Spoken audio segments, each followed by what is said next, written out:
Comet the hour, comet the man, comet the legend. A new King Archer is born. Welcome to the fray, Reynard Jumamoy. Thank you. The new King Archer. Reynard Jumamoy. Oh man. The only one happier than sa listas. The only one happier than sa listas yesterday was probably Adjon Mariano. May kahati na siya sa Corona as King Archer. Yeah. Hindi, wala pa. Kasi hindi pa tayo champion. Pagka nag-champion na tayo, yan yung ano namin producer Pam, yan yung agreement namin. Pag nag-champion na, pwede nang ma-consider na King Archer si Reynard. Right. Welcome to the Quiver Podcast, guys. Welcome to the Quiver Podcast, guys. Jokes aside. And today, we'll be about to unpack on this episode. We'll be breaking down that Final Four win for the Dallas Graniers to barge into the finals against the rematch against the UP Fighting Maroons. And we'll be previewing that finals matchup as well on this episode. I'm Kiko, joined today by Vic. How are you feeling, Vic? Enjoy that win? Naka-recover ka na? You're so tired yesterday during the quickie. I could tell. Yeah. Parang naglaro eh. Parang ganun yung feeling, na stress. Pinaglaro kasi hindi kami makakain. Kaya nag-Taco Bell na kami. Dapat Pizza Hut yung namin ni Gia pag panalo Pizza Hut eh. Kaya lang, mapunong-puno yung Pizza Hut kahapon, matagal ang waiting kaya nag-Taco Bell na lang. Pero sobrang relief kasi yun nga, medyo iba yung sikmura ako kahapon hanggang game time. Pero at least now, masaya. Pero if you're asking me how I feel, para nyo ng awa, 5 loss team kami, dapat nasa CFP kami. Ano ko? Duke mentality. Okay, Gio, welcome. How are you feeling after yesterday's game? Have you recovered? I needed a whole day. No, I was telling Kiko, and maybe all our viewers, ano mo yun, like surviving 3 game 3s. Like, I can't explain it. Like it's so mentally draining. I don't know if it's the age catching up with me or something, but I don't think I've ever been this tired watching a UAAP match. And I've done this for years. But I'm so grateful and so happy that we pulled it off and we're in the finals now against UP Fighting Maroons. Say what you want. Say what everybody can make a joke and say after all that season na may parity, nasali UP pa rin yung finals, we had to do it the hard way. But also, not just us, even UP had to do it the hard way, bro. UP lost so many opening games. Mm-hmm. This wasn't this wasn't a walk in the park, and you gotta give credit to all the other teams that stepped up. UE was not a 0-14 team, not at all. Yeah, nagkataon lang na they lost a lot of close matches, and although I think they still had the best. I still think UE still had the best moment of the season. Nagwala si Coach Capina. One of the Merry Season 88. Watching that game, guys, last night, in my part of the world, it was 3-4 in the morning. So I told my wife, who's 6 months pregnant now, so I was telling her, I'm going to watch, it's going to be Saturday early morning, I'm going to watch the game in the living room so I don't disturb you in your sleep. You know, you're tired from working, I get you some rest. She goes, no, it's fine. I don't mind. You can watch here in where we sleep in the bedroom. She goes, oh, okay. If you're sure. Then Jacob Cortez hits big shot after big shot. Umingay. I was thinking, doon ka na sa sala. Hindi naman. I was like, it's one of those times na I couldn't hold myself back. It's, as they say, it's easier sometimes to ask for forgiveness than ask for permission. And nag-ask na ng permission eh. So forgive na lang niya ako with all the noise I was making. Tama. So let's talk about first that one of the about how memorable this Final Four game is. Gio, Jacob Cortez gave us a memory, like a game for the ages with that performance. Game 1, balance scoring. Again, this game 2, balance scoring. But this time, this is Jacob and everybody else. Yung balance scoring ng game kahapon. We've seen great Final Fours before. One that comes to mind is the Joseph Yeo performance in 2003, although we eventually lost that series. Is this on that same level performance coming from Jacob? What do you make of his game yesterday? I'm not gonna deny this, but the 2003 Joseph Yo performance has landed him as really one of my favorite Green Archers of all time. What a performance by Joseph Yo back in 2003, and wala akong masabi dun. And there's so many striking things eh. Joseph would would drive the paint, step back, and pull up the fadeaway, classic ninja against Larry Fonacher, against Wesley Gonzalez. Dude, Jacob was doing the exact same thing. And let's not forget this, ha. Like, in the 2003 game, in game 2 of 2003, in game 2 of 2003, Joseph Yo also hit a very, very tough contested three-pointer against Ateneo. And sabi ko, parang there's too much parallels in my brain for this game. And obviously, like, what comes to what the big difference is, we win. We won this game. And this has now, for me, eclipsed that epic Final Four performance by Joseph Yo. And I'm so happy that so many young Lasalians who watched this game today can remember this Jacob. Wala akong masabi. Yeah, and a thing to add there for Jacob Cortez, they call him Cool Cub. He's the clutch cub now for me with all those key plays he's making. The circumstances that came in Gio, right? We were the 4th seed going against the top seed NU. We've struggled all season, which we'll talk about a bit later. People were not giving us much of a chance, having us to crawl to that Final Four spot in the first place, right? Beating UP, Ateneo, then have to beat NU twice. It's really a gauntlet run. Given those circumstances, Vic, does this make it one of the most memorable for Final Four games for you? Yes, because yun nga, up and down yung season. And we didn't have an idea na makakabalik si Mason and Chiquia from us.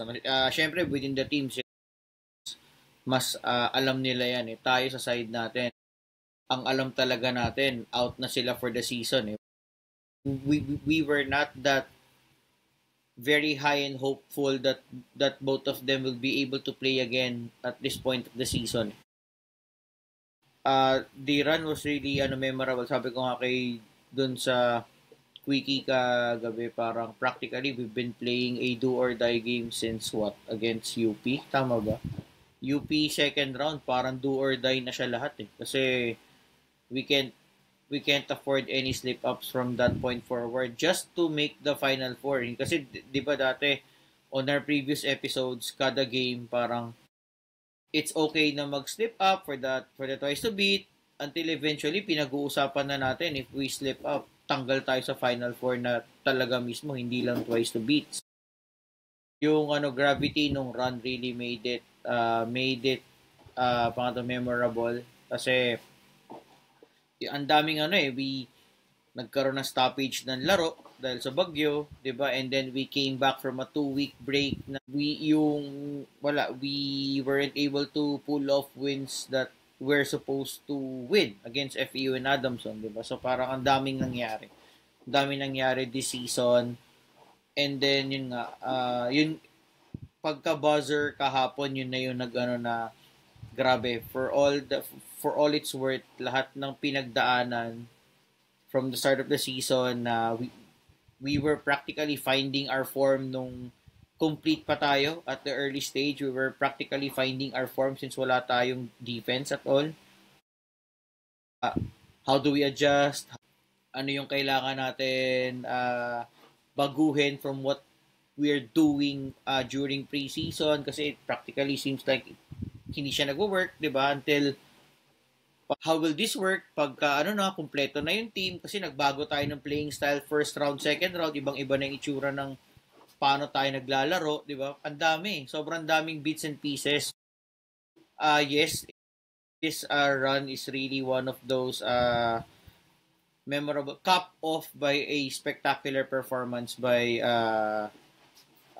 Jacob Cortez. But just to seeing it lang, ang pa rin sa hindi ko basta-basta maaalis siguro yung, kasi bihira lang tayo na lower seed na nakapasok ng finals eh. Yes. 1997 is still memorable sa akin kasi practically yung gravity din no, na we were able to end UST's run for a defending champions. Correct. So sila yung reigning champions that time. Tapos we've been losing to UST practically every single year for 3 straight years in the finals. Beating them, not in a finals, even though it's in a Final Four setting, ano rin siya. It's really a relief kasi parang you exercise a ghost. One part of it, kasi we still lost to FEU in the finals, but still it's one of the best lower seeded games natin in this Final Four format. Yeah, good point, Vic. Kasi you see, we've had 2007, we had 2 years greater than 3. We have a memorable Final Four runs, and this is special, especially given the context of the season. And we were talking about this Gio a bit before we went on air. This season, we had so many crossroads. We've seen seasons where we failed to turn it around, like the Dindo year, Junos last year. We're saying we were trying, hoping to pull it off, and they fell up short. We've had years where we've been able to turn it around, right? Going 6-6, 7-6, and making the Final Four finals and being champion. Given that, what can you say about this team that they're able to pull off and make sure the season went the right way? So, even though there were signs, we knew there were warning signs of, could this be one of those seasons where everything falls apart? They actually pulled together and pulled through. I can't lie and say that this season started not to worry me. Sorry. Especially losing 2 straight games against Adamson and FEU was obviously like really big for us. But that was the point in time na you just had to start, you just had to accept na okay, malamang hindi tayo there's a lot of how do you try to craft a narrative around it? And the first one is, okay, the 2-week break definitely did not help us, and that's not our fault. One could argue that without the 2-week break, we might have been in a better position. That's the first thing. The second thing is, we lost FEU and Adamson by 1 point. Hindi tayo tinambak. It was some of the breaks of the game that go our way, and you had something to hold on to it. But the last piece there was right before those 2 games, we were doing very well. We beat UST, we beat UP, we came back against UE. We came back really well against UE. We beat UE again, right? And in our minds, okay, you create a run, and you can start believing again. So you beat UP, then you beat Ateneo, then you beat NU, then you beat NU again. We just played 4 straight game 3s. Here's the thing, with those 4 straight game 3s kasi, the entire time, we still were in control of our destiny. Meaning, if you win, you play again. Simple lang yan eh. Diba? And right after those, and the way that the team pulled through after that is just commendable. Wala akong masabi about the players. Fantastic. But also, the coaching staff, the strength and conditioning coaches, grabe. And what makes this different is, to finally answer your question, Kiko, what makes us different from perhaps the 2015 team onwards is that there's so much hunger. A lot of them probably know they're on limited time. And not intentionally, right? Like Jacob is 2 years, Kian is 2 years, Mason is 2 years. It's Mike's last year. Mike wants to go out to the bang. They have to show up and show up they did. Yeah. And credit to Coach Topex there. He said, when everything's going wrong, we've done this before and we can show we can do it again. And he proved right. Despite, everything going, those times where we were doubtful, when there were doubts around the team, we ended up where we wanted to be, back in the finals. And, we took a harder road to get there, but it took great character to show that we were able to do it, to see where we were supposed to be. Pong Ducanes said we did the Final Four Grand Slam. We've made it to the finals as the 1st seed, 2nd seed, 3rd seed, and the 4th seed. I'm not sure if any other team has done that, but it's great to show a good marker for future LaSalle teams, whatever what situation. Just get in, and you'll have a chance, right? Now let's go into breaking down the actual game itself. We're coming from the first game where we were already a step ahead of NU in all aspects. We were ready for NU. The guys decided they had no answers. They had no adjustments for us in that first game. This first half, they finished the first half ahead of us, 6-7 points. They were in control that second quarter. What adjustments did you see NU make during that time to give them the advantage? Whenever Palacielo gets the ball from the low block, puro sila basket cuts. Just focusing on basket cuts. So, I think nakakuha sila ng puntos doon, and there's another one. Although limited to hindi ko alam ba't hindi nila sinubukan din mas madalas na instead of Palacielo getting the ball from the low post, he gets it from the free throw area and tries to go one-on-one kung sino man yung bantay niya na big natin. If he's open, he will shoot a floater. Pag hindi, atakihin niya. And I think he had success on those minimal times na sinubukan niya yon. But I think hindi niya sinubukan ng mas madalas pa during the course of the game. That's one. And next naman was ito hindi na adjustment to parang I think nabanggit ko na rin to sa inyo. Si Jake Figueroa playing probably is last, parang alam na niya na if he loses last game na niya to and talagang nagtrabaho siya kahapon. Grabe. I can see it in his eyes na hindi siya papasa. Every time he goes on that ball screen situation, kung may chance siyang tumira, siya yung titira. And there's no strategy on that kasi parang will to win na yun ng tao Will to win na rin siya as well ng leader of the team. Yeah, it felt like he had that mindset na we will win or lose this game because of me. I'm going to put it in my hands. Yes. It went to Jumamoys, but that's a different conversation for later. But yeah, go ahead. Hindi, baka ganun din yung mindset niya. Hindi, kailangan. Yung aking leader, ganyan yung mindset. Ako rin dapat ganun din yung mindset ko. Dapat hawa-hawa to. Inspirational leadership by Jake Figueroa. Oo. Sobra ako na-inspire kay Kuya Jake. Gagayahin ko rin to. Clear out. I got this. Okay, anyway, sorry. Akin to. Ball screen, akin to. But anyhow, we will go there later. Yes. Yun yung mas nagkaroon sila ng I think there's an added sense of urgency for NU. I think that's one. Yung kasi very minimal yung X's and O's, but I think it's more of that sense of urgency na they're much more composed on what they need to do compared last Wednesday na parang they were too tight they were a bit tight on Wednesday. I think pwede ko isingit ulit to na that's why I really don't like losing at the end at your last game of the elimination round. Kasi pagpasok mo ng Final Four, it's really a 0-0 ball game. And anything can happen. So pag galing ka sa talo, ang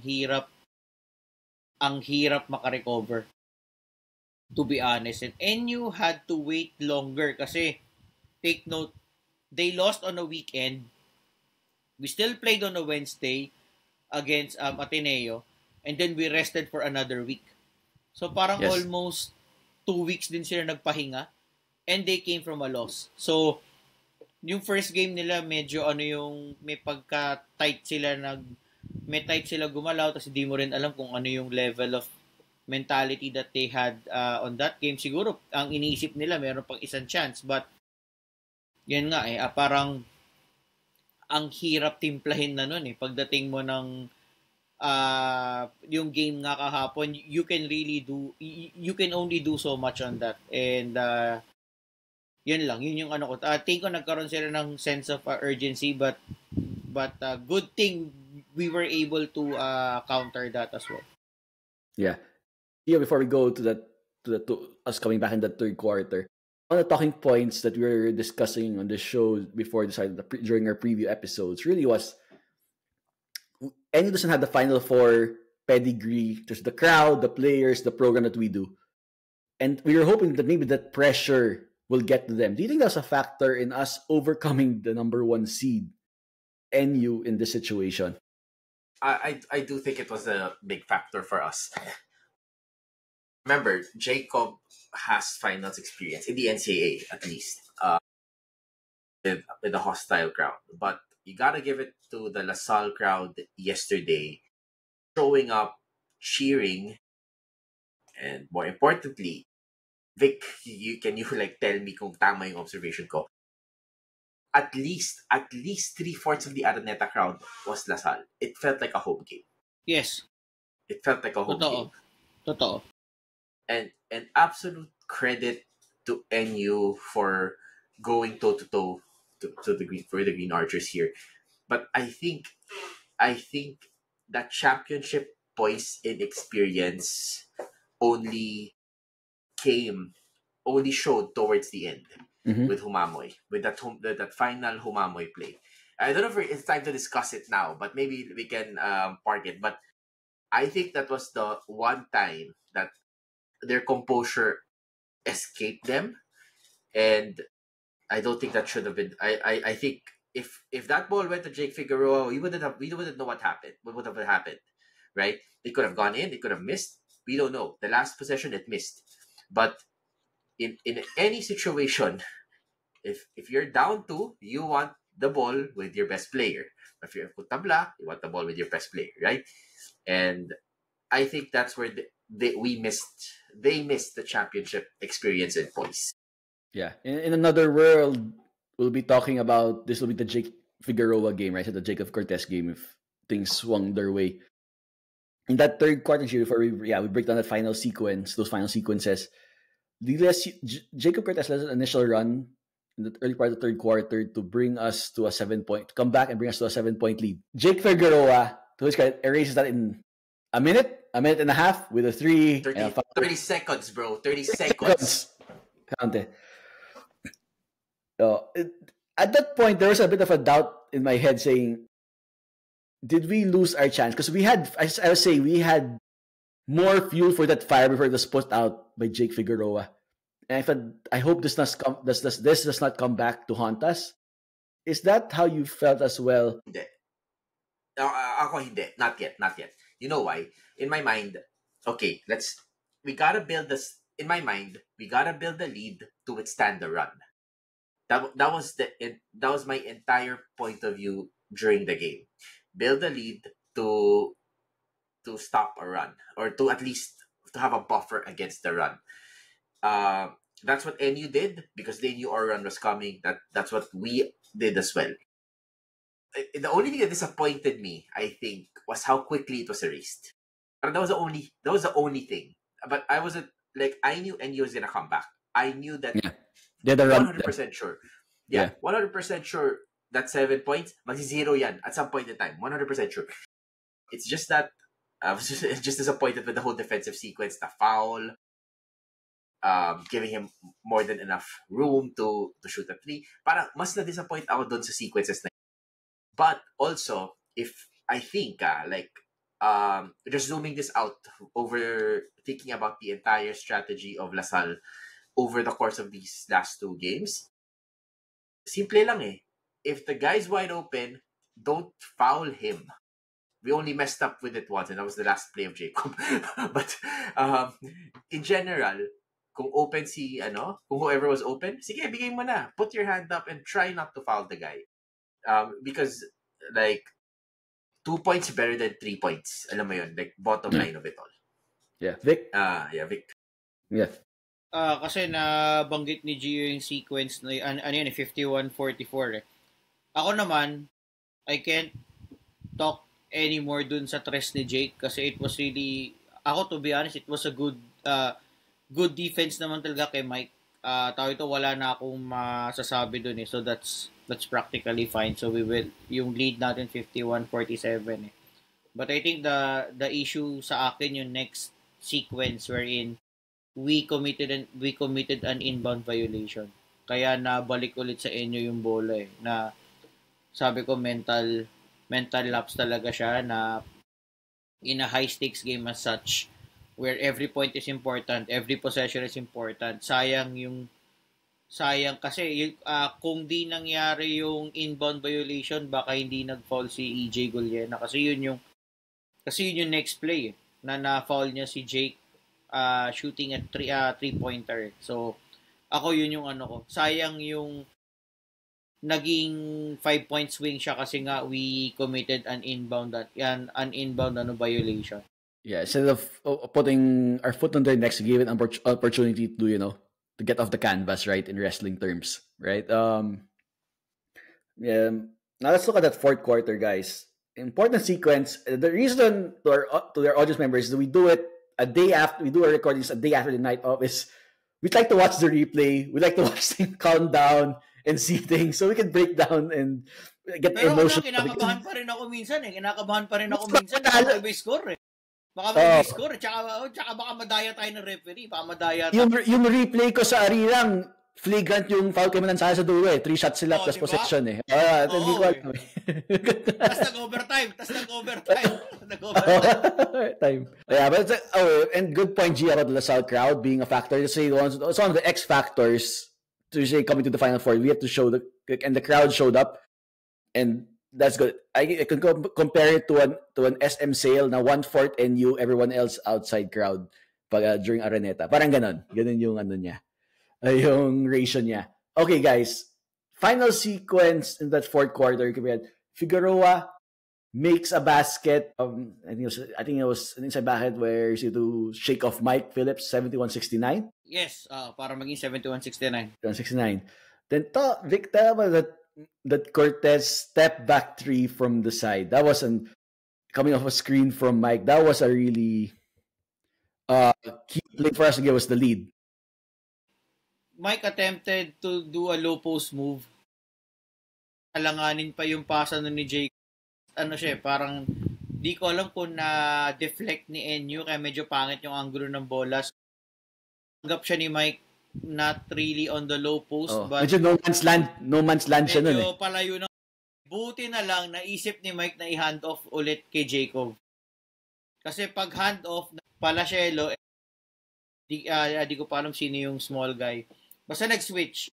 So, it ended up, after the handoff, Jacob is now being guarded by Palacielo and yun na. Chicken barbecue na. Yeah. Barbecue chicken pala, sorry.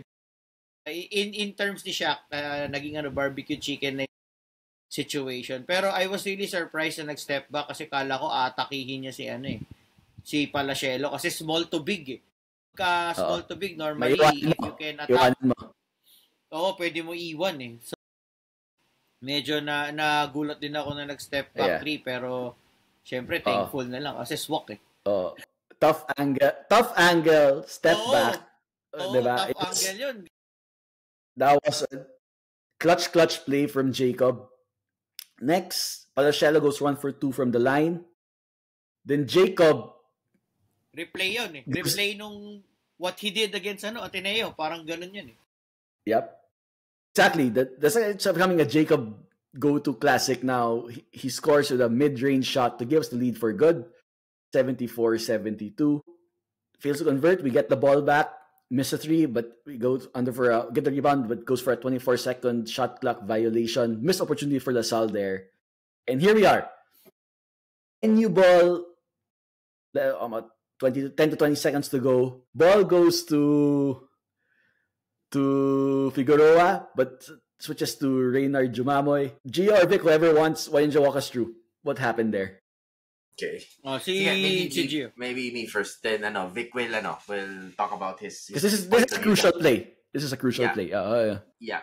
And this is where I think medyo nag-discuss kami ng konti ni Vic about this. Sige, let's go through this. Okay. So it's an inbound, Mama gets the ball. When you watch the replay, your eyes has to be on Jake Figueroa. Now, of course, Jake starts to move to the corner right in front of the LaSalle bench. And what is the expectation? The expectation is, and Vic, correct me if I'm wrong here, is Humamoy goes on top. Jake will do an action and get the ball from Humamoy. They'll try to one-on-one and they'll try to go for a layup. I have so many questions on this play, but here's my first question. Number one, I don't know why Jake stood in the corner. He looked tired. I don't know. Or maybe Humamoy just decided not to follow the play and decided to drive. But also, there's so much time on the clock.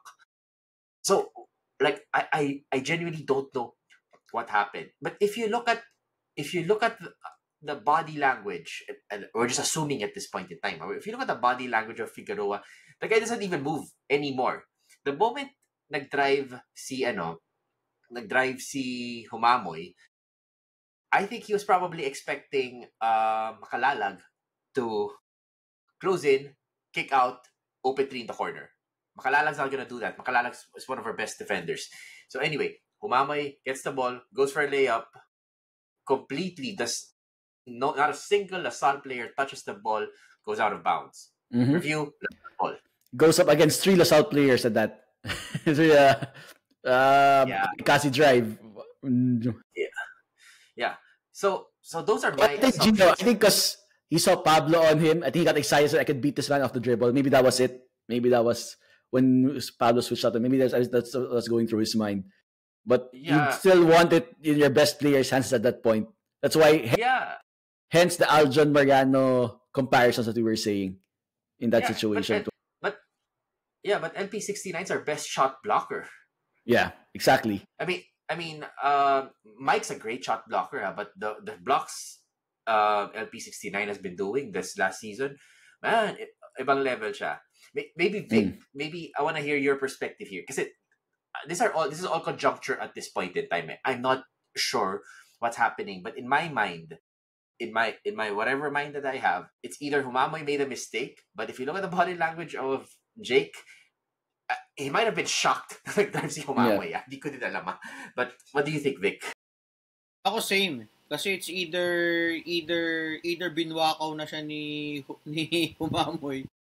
Pero ako kasi nag-expect talaga ako na may action pa si Jake galing from the corner. Kasi medyo predictable kung off the inbound sa kanya na. And I think there's still more than enough time left in the clock. Hindi naman to yung sobrang sagad na ubos oras. I was expecting from the corner, pwedeng hand off, double screen yan siya with pwedeng pagtanggap ni Humamoy, pwedeng from the corner, puntang elbow, top of the key si Jake, na dadaan siya ng dalawang screens, pwedeng kay Humamoy, pwedeng end with Omar Jan. And then after that, after the second screen kay Omar Jan, bahala na. It's either he comes near, takes a floater, or dire-diretso to the basket kasi strong right naman siya eh. So malamang from the corner, kasi tama yung pwesto niya eh. Corner left side, may action pa na mangyayari. Tama talaga, sakto yun.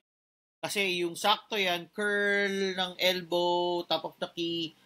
Pag screen niya kay Omar dyan, kasi first screener niya si Humamoy.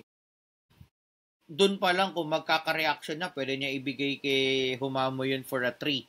Next is that pag tumama naman kay Omar dyan na screen, which is yung second screen niya, marami rin pwede mangyari. So, ang tingin ko talaga, yun yung mangyayari. That was what I was waiting. Paano natin i-handle yung handoffs and screens ni Humamoy and ni Omar Jan. Pero eventually, Humamoy had other plans. So hindi ko ang ano ko was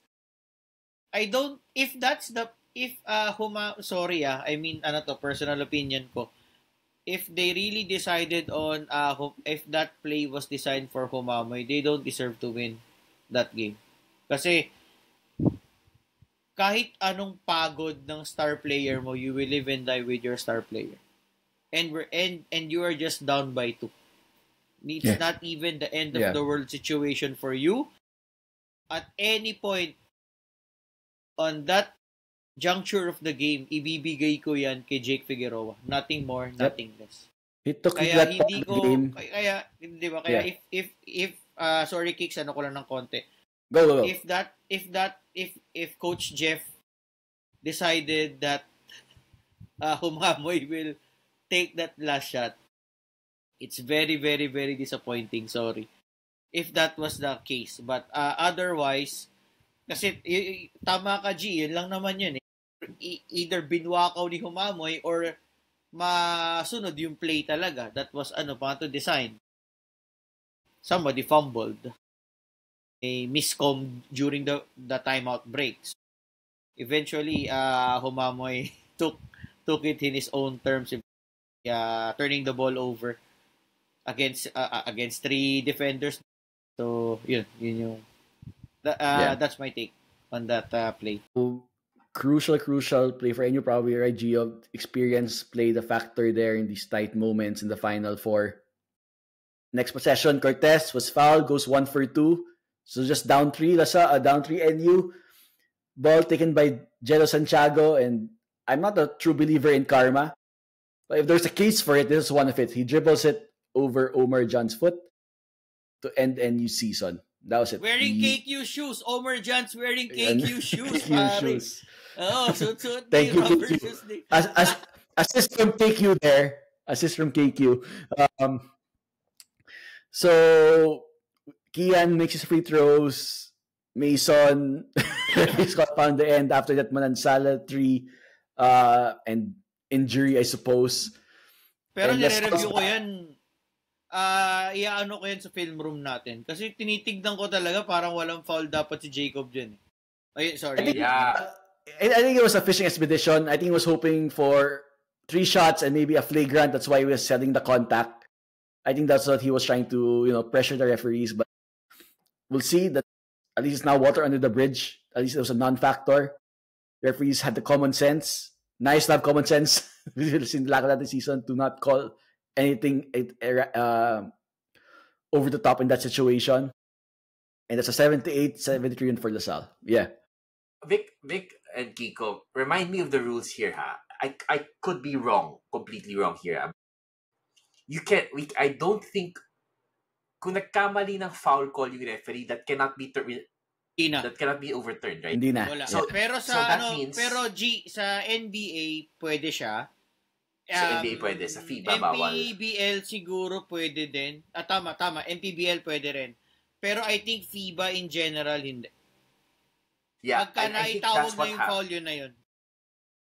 Yeah, and I think that's what happened eh. I think the referee thought Jacob hit the player. They did the review. In the video, obviously, like almost no contact at all, and they're put in a and they're suddenly put in a position na parang shucks, tinawagan na natin to. What can we do? Wala ka na magagawa dun. This would be absolutely terrible if they hit 2 free throws, miss the third, shoot a 3, and it goes inside. Absolutely terrible for the refs. Great for NU. Absolutely terrible for the refs.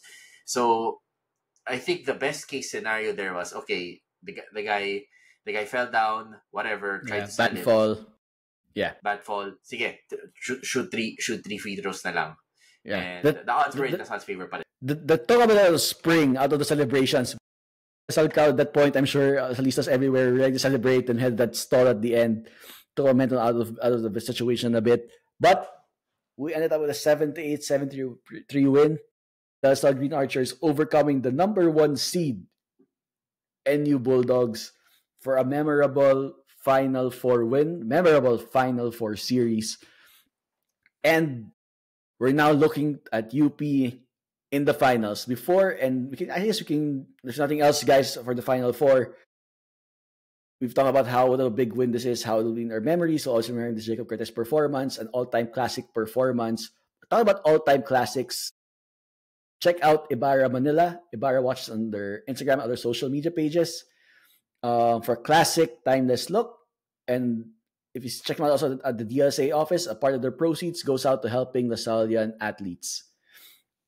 Okay, guys.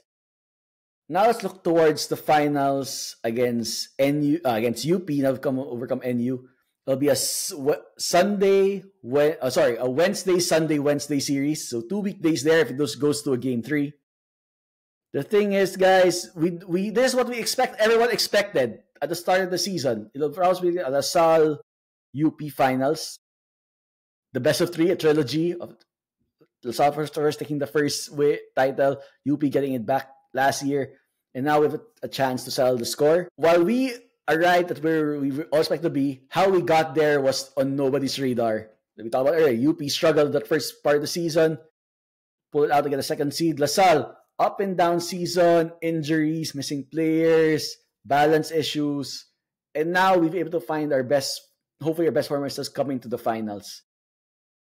LaSalle, of course, beat UP twice in the elimination round, swept UP, same as last year, though. Gio, what are the key things that you need to... the key things for LaSalle and the keys to victory in this final series? I think LaSalle needs to continue to be aggressive and play smart and measured basketball. Textbook to say, okay, play like you did against UP, Ateneo, NU, etc. Na, sige, go to zone when you have to, go man-to-man when you have to, play around with your defensive and offensive options. But when I was thinking about this, the main key talaga for LaSalle is we gotta do an NU. We have to take advantage of our advantage with the wings. That's what we did against UP especially in round 2 with Voris. Yung ina-isolate natin si Voris, and Voris would take over and do things on his own. I'm not saying it's as simple as that, but we have Voris, we have JC that can do things like that. We have Toy Dungo, who unfortunately did not play the last game. Again, maybe it's a matchup issue. Then you have Jacob Cortez, also very crafty. So just play to our strength, play LaSalle basketball, and hopefully that's enough. The UP's also loaded with firepower. And what I'm most afraid of from UP is they start hitting their threes. Once Remogat hits their threes, once Abadiano, Fortea, and Harold Alarcon, I'd be very, very worried about that. And I think both our games, they shot below average before the season average during our game. So hopefully that continues. That'll be a crucial part. You're right, Gio. Yeah. Yeah. And I think defensively naman, like, that's part of the plan. It's one of those things that there are some teams that sige, patirahan mo ng tres, bahala na. We've never done that with UP. We've always respected their 3-point shooting. Yeah. Vic, we've beaten UP twice. Do we apply the same principles, keys to victory, going up against the finals, or what adjustments you expect them to see? Before I go there, Kicks, first round, lahat na naggawa, Bullpups. Tapos si Remogat was a non-factor. Second round, si Remogat ang may factor, ang X factor, and all the Bullpups wala. So I think we have to be prepared on that scenario na lahat sila puputok. We have to be prepared. They're due. They might be due for one. Yeah. Diba? Kasi yan yung nila. That's their best case. That's their best case scenario na lahat maganda yung laro. So we have to be prepared for that eventuality, and if we're able to surpass that, it will give us a very, very good chance of winning the championship. Kasi I think that's the best. Kasi yan yung best case ni UP, lahat puputok . Or, ang worst case, lahat masama laro. Ang average case nila, it's either Bullpups yung gagawa or si Remogat yung gagawa. So, yun yung tatlong outcomes na we should be preparing ourselves at, yung mga ganong klaseng scenarios. Palaging nandiyan yung argument na we didn't play complete, but I think hindi pa rin tayo pwedeng magpa-kumpiyansa sa ganyan. Kasi what happened last year was we beat them twice, but we also lost to the finals. So wala siyang kwenta.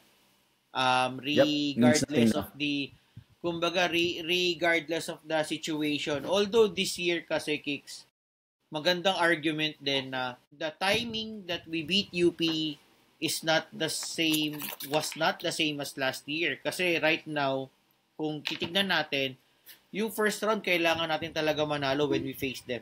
Kasi we're at what? 2-3 na yata tayo nun . Tama ba? When we face them. we were desperately needing a win to turn our season around.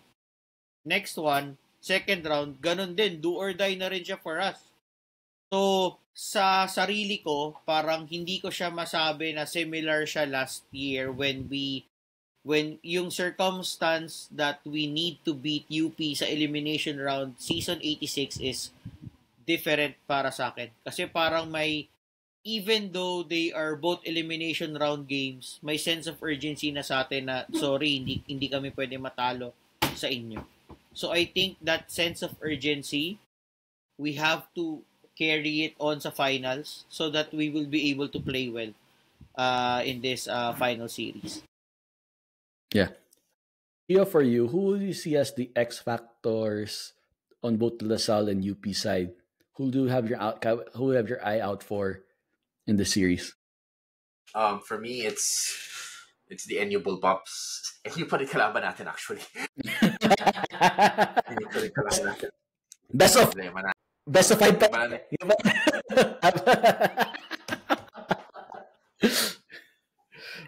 Yeah. The NU guys, I'm worried about them, especially especially in the fourth quarter. You can come up with big shots. About other con, I'm a little worried. Agree. Because both teams, yeah, both teams kasi can play small. Yan ang sagot ko actually, Kiko. Yan ang sagot ko. Pero si Gio sinabi na, so we can talk about that. We can continue. Yeah. So I mean, I think the bigs, like in the second round game, we got Gani Stevens into foul trouble immediately, diba? And we took advantage of that, a little bit. But the guards kept making their shots. And to your point, Kiko, law of averages that na a lot of people are saying, dude, they played so well. They were shooting the lights out. We just found a way to win it.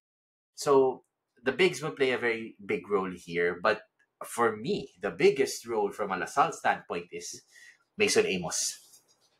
Because Mason will key role is to spread the floor and to play great defense against the bigs. And if he is able to do that, he's our X factor in this game. If he gets the bigs outside, it opens up the lane for Mike Phillips. By the way, Mike Phillips loves feasting against UP, and I think that this is his time to shine. If LaSalle is blessed with a championship at any point in time, as much as I would love it to go to Jacob Cortez, as much as I would absolutely love it to go to Jacob Cortez for his career-defining, season-defining performance against Ateneo and NU, pag UP kasi, another Mike Phillips shows up and I'm excited to see that.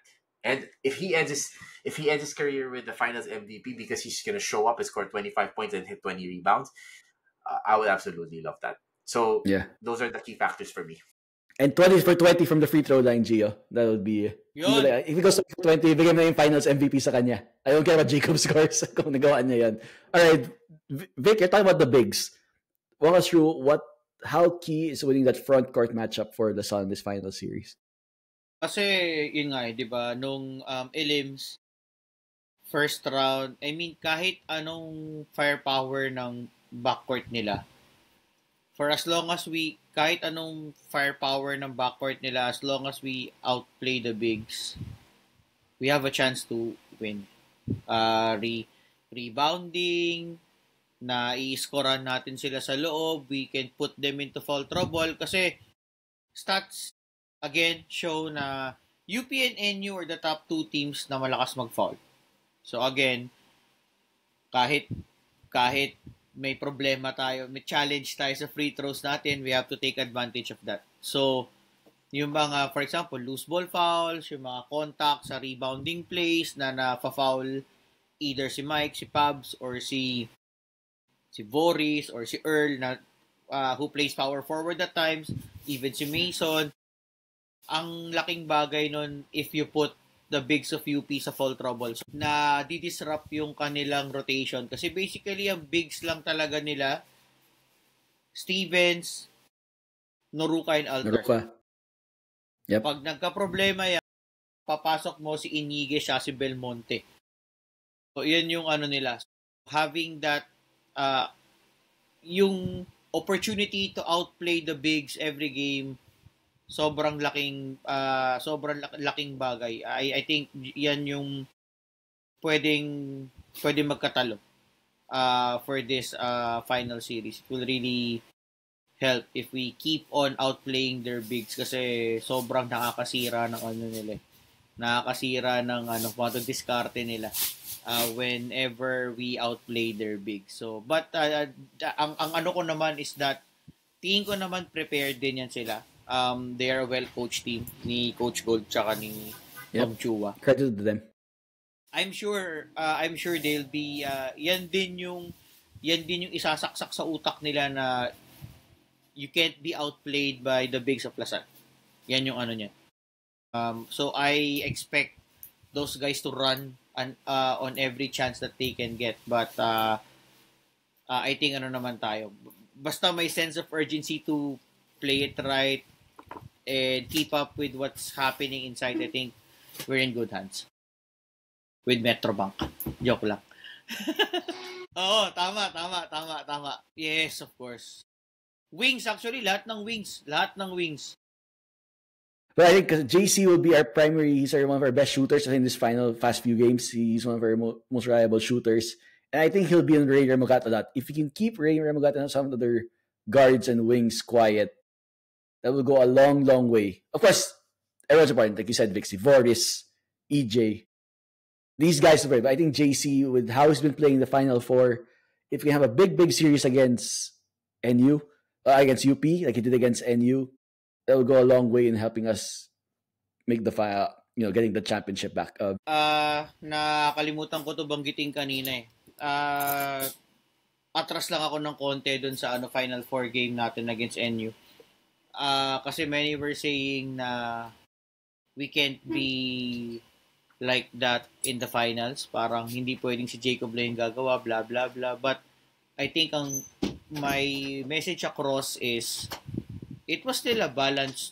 If you look at the overall picture of the game, it was still a balanced trabaho to everybody else. Lang na Jacob was really gutsy to score, but everybody played their part.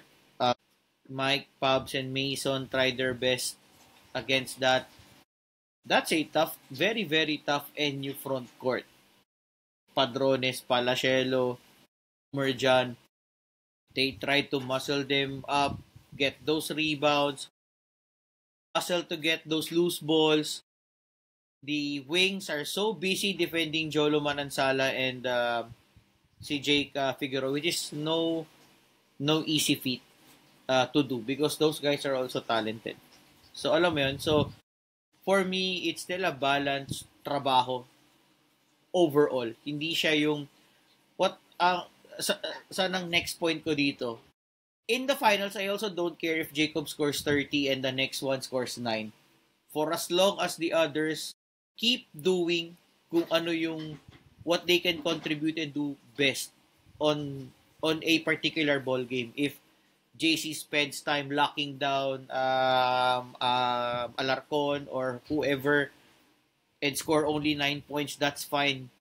I mean, for as long as it will be a balanced effort resulting in a victory, it's fine. Kasi yung iba parang, hindi pwedeng Jacob lang ulit yung i-score against UP. I mean, if that's what the situation calls, wala tayong magagawa dyan. Kasi we will never know kung ano magiging takbo ng laro We have to be adaptable kung ano yung nangyayari sa game. If that's what the situation gives us, if Jacob's hitting his shots, wala tayong magagawa dyan. For as long as everybody plays its part on defense, we should be fine. Now, we forgot to talk about this, guys, pre-episode, but do we do predictions for this final series? Nah.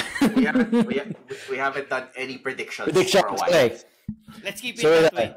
Muna. Let's keep it that way. Okay. All right. So we're skipping the predictions. Wait. I will predict that as of lap 46, Norris will be champion. Yes, will be the champion. Yes. Ako rin. Pinapanood ko rin ngayon. He's in third place right now. As of lap 46 at least. Si Verstappen kasi, I can say, parang jeepney driver magmaneho ni Verstappen. Kaya hopefully McLaren takes it again. Okay. Guys, that's it for today's preview. Maybe on one final note before we end today's episode, we're almost out of time. I can tell you that that UP crowd, that UP team we're facing the finals was praying so hard. It'll be NU and not us that'll be facing the finals. I promise you that. Meron ng article Si Steve Nash, Enriquez, dito sa finals. Diba? Good luck daw. Good luck daw. They were expecting to NU to get past us in the finals. They were praying so hard that they would take us in take us out one of those two games because in their place would be thinking the same thing. No, they didn't want us there. I hope we can remind them why. Why we will cause them so much trouble. I hope we can remind them why. I hope we'll be ready. Let's make their worst fears come true. If we can say that, their worst come true. Yep. It's going to be I'm sure it's going to be an epic matchup. It'll be close. We're not going to see how many games it's going to go, but I can say it'll be an intense year. So hopefully the guys, we have some scores to settle from last year. Hope the guys are ready. The Sal crowd, the community is ready to back their team through those rough and good times during those games. It'll be swings. It's a finals, right? You'll never know how these things will go. So hopefully you're ready. And we'll be covering that here in the Quiver. Check us out. Follow us on social media and YouTube and Spotify. We'll have our Quiver Quickie. We'll have a Quiver Quickie after the game and have our main episode after that in Game 2 over the weekend. I know Vic and G have some quick shout-outs before we end the day. Go ahead, Vic. Shout-out ulit Tessa and Joshua Pangilinan. Yan, kasi pagka panalo, kailangan ko sila i-shout-out. So, yan. Shout-out. We should greet them twice an episode if that's the case. Para sure win. Tapos tayo in 2 games. Maybe that'll do the trick. Batiin mo na, Vic. Tsaka sa lahat ng mga nakakasalubong during live games, we may forget the names. We were really sorry and we apologize, but we're so pleased to meet everybody ang nakakausap natin sa game venue. Nice to meet everybody. Thank you guys. Really appreciate all of your thoughts, reaching out. Gio? First one is Joe Saldariaga. I met him in the mall, surprisingly in Estancia. Upbeat. We're upbeat over a win, of course, over a win, and of course upbeat na hopefully and potentially there's a chance for us to also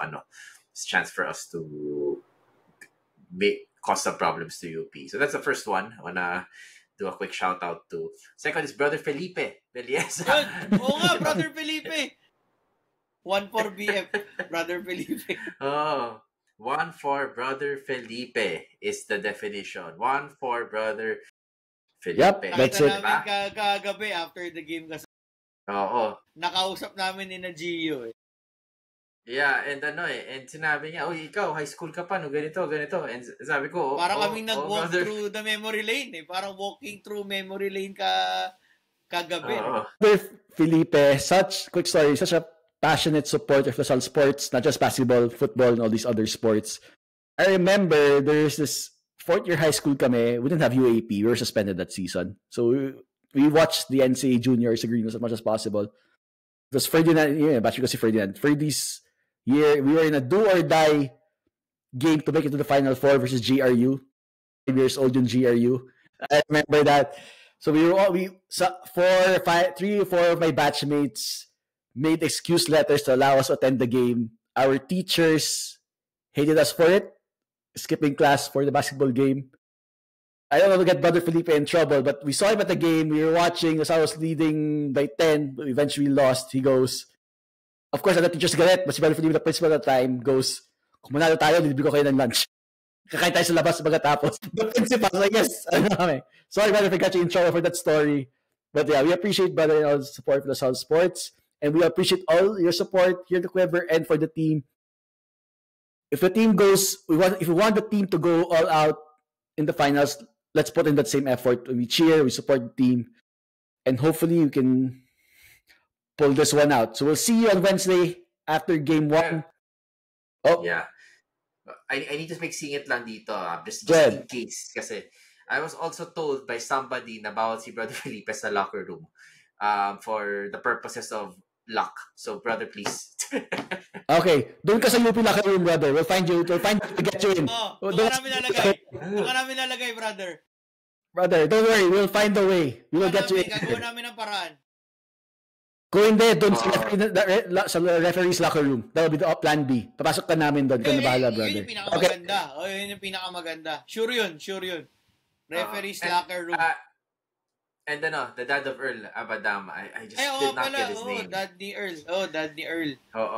We will try next game. Alright. Daddy Earl. Yeah. Alright. So, good luck to the Archers as you play the final series against UP. Ay, Kicks, last na lang. Sorry. Sige. Espiritu Family. Last na yan, Espiritu Family. Parents si Sophie. Yan, hello. Yan, special shout out. Yan na, last na yan. So, okay na tayo. We're good to go! Okay, go. And let's go. So, we play UP in the finals. We're back where you want to be. Let's give it our best shot. Let's play against the UP Fighting Maroons and their Department of Interior, of Local Government, of Noruca. Frontline nila ba? Noruca, Stevens, diba, Belmonte, the UP and the Interior. Kailangan, walang insertion. Key insertion for the game. Okay, guys, see you for game 1. Check out the quickie in our main episode. Keep the faith. As always, Animo Lasal.